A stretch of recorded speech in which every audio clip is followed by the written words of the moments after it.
In 2018, Oregon Democrats demolished Republicans at the ballot box.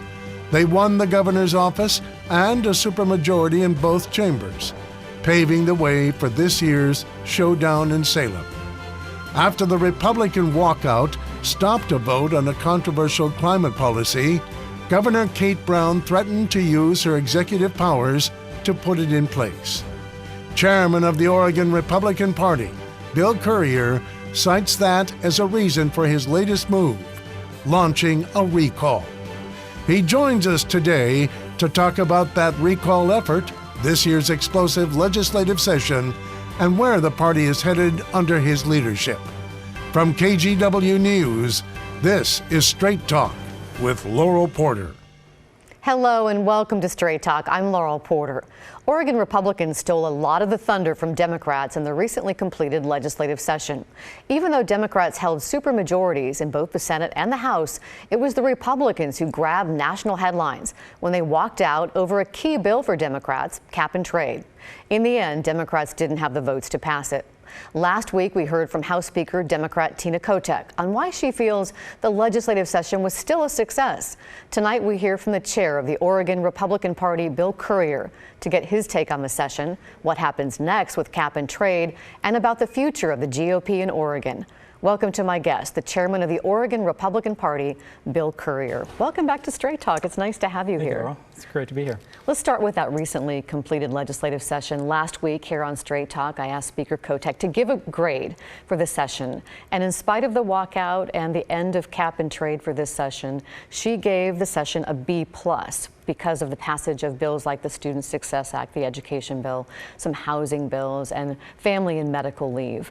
As the chair of the Republican Party, I expect you probably have a different perspective. What grade would you give this session? Well, much lower. One of the things cited by the Democrat legislative leadership and the governor was the collaboration. In fact, the governor used the term, she was proud of the collaboration. At the end of the session, she said, I'm proud of the collaboration and what we've accomplished. However, that was exactly the opposite of what happened. There was very little collaboration, and the concerns of many Oregonians were not heard, were not listened to.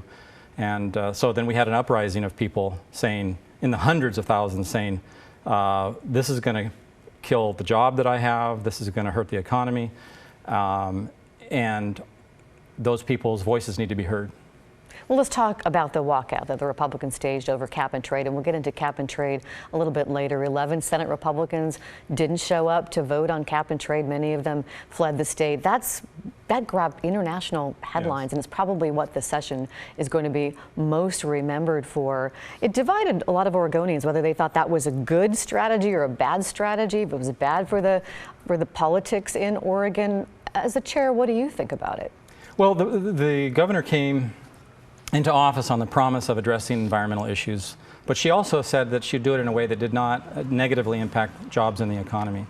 House Bill 2020, known as the climate change legislation, would have seriously impacted tens of thousands of Oregonians and their jobs. It would have affected Oregon's working families very detrimentally. They would have had to change. People that owned vehicles would have had to have a very short time frame to change out those vehicles. Very expensive prospect for them.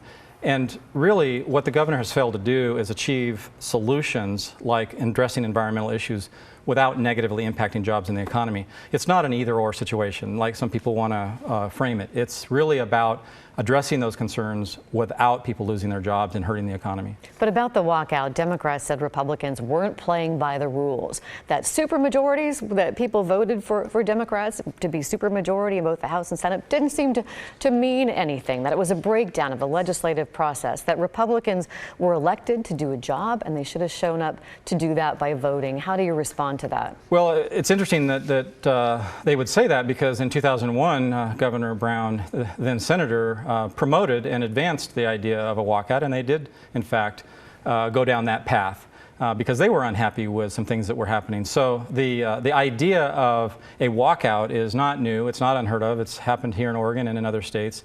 And it's really the last tool available, the last one that you'd ever want to use in order to ensure that the voice of the people is heard. You know, when you talk about people leaving, They have every obligation to represent their constituents.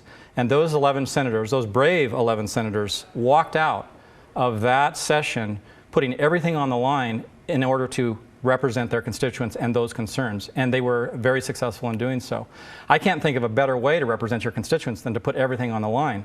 The Democrats, legislators that stayed behind and were trying to pass things that would hurt those very same constituents are the ones that should be worried.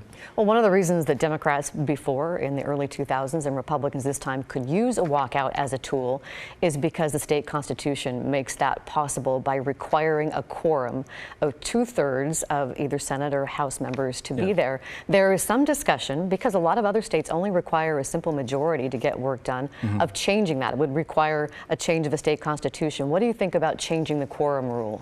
You know, I find it interesting that when we don't get our way, we talk about changing the rules instead of changing hearts and minds. In other words, if these policies are so good, why is it that we're saying we're going to use emergency clauses to deny the people the chance to vote on them?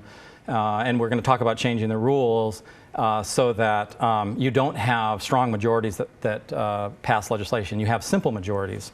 It's a very dangerous path to go down, because you don't.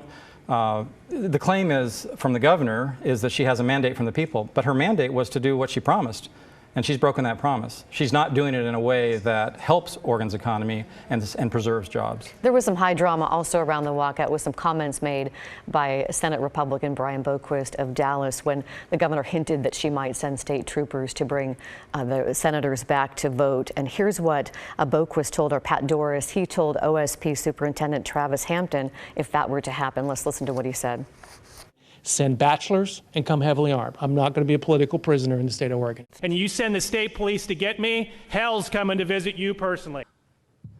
Thank you, Mr. Chair. And that last comment was what he said to Senate President Peter Courtney. The governor said those comments were unbecoming of an elected official. Some lawmakers said they felt unsafe.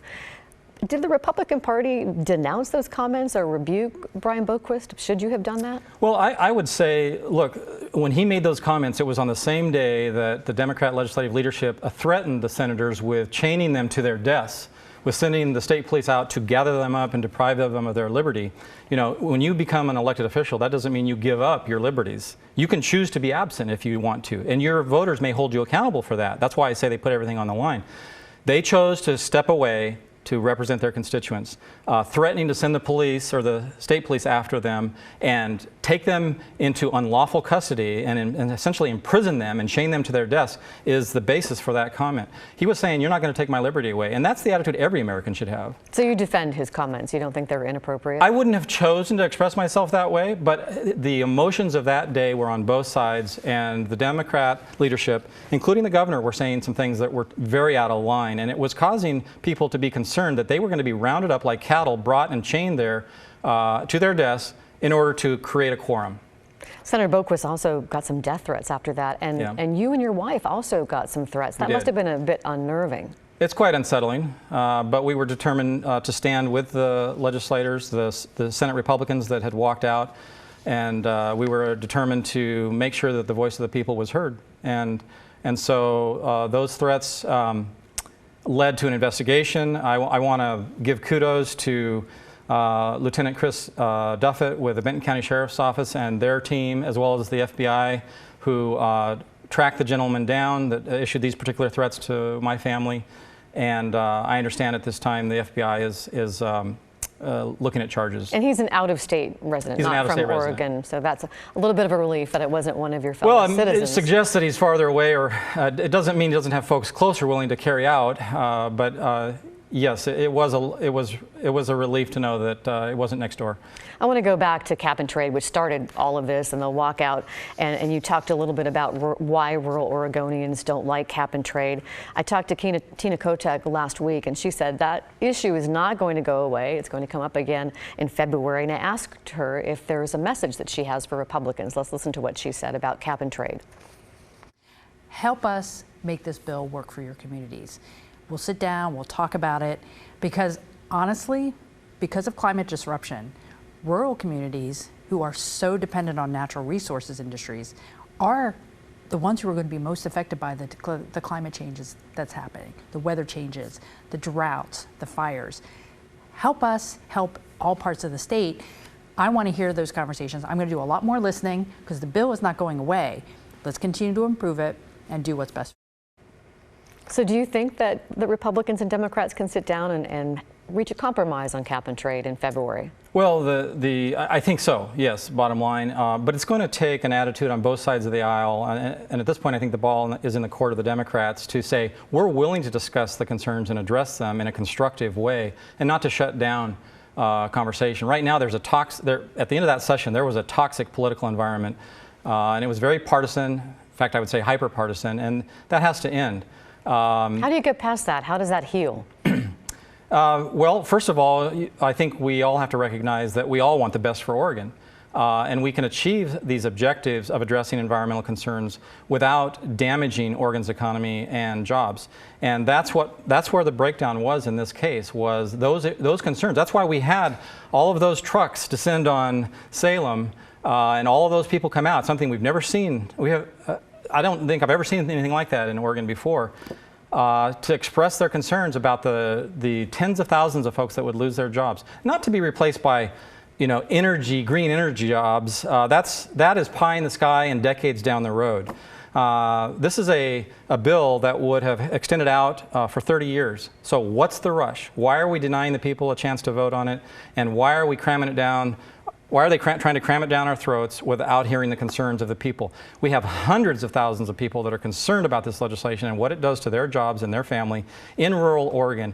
And the only way that rural Oregon is going to get on board with this is when they believe and have evidence to believe that their concerns have been heard and that they are not going to lose their way of life simply because somebody decides legislatively that their concerns don't matter. So if they don't feel their concerns are heard, do you think we might see another walkout in February?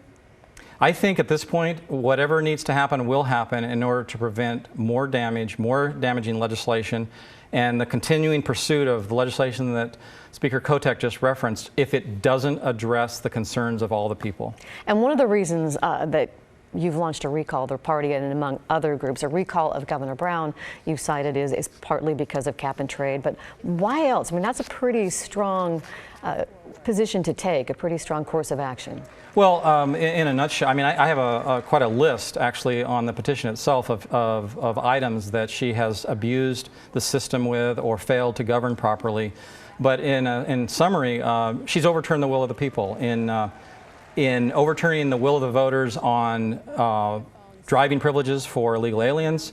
That was Measure 88 that went down 2-1, that had to include some of her own constituents. So she believes she has this mandate, but yet her own voters in her party are choosing to say that's not right.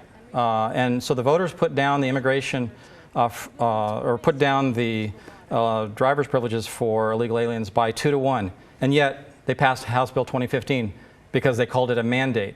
Well, if it's so good, why did they put an emergency clause on it and say the people don't have a vote on it?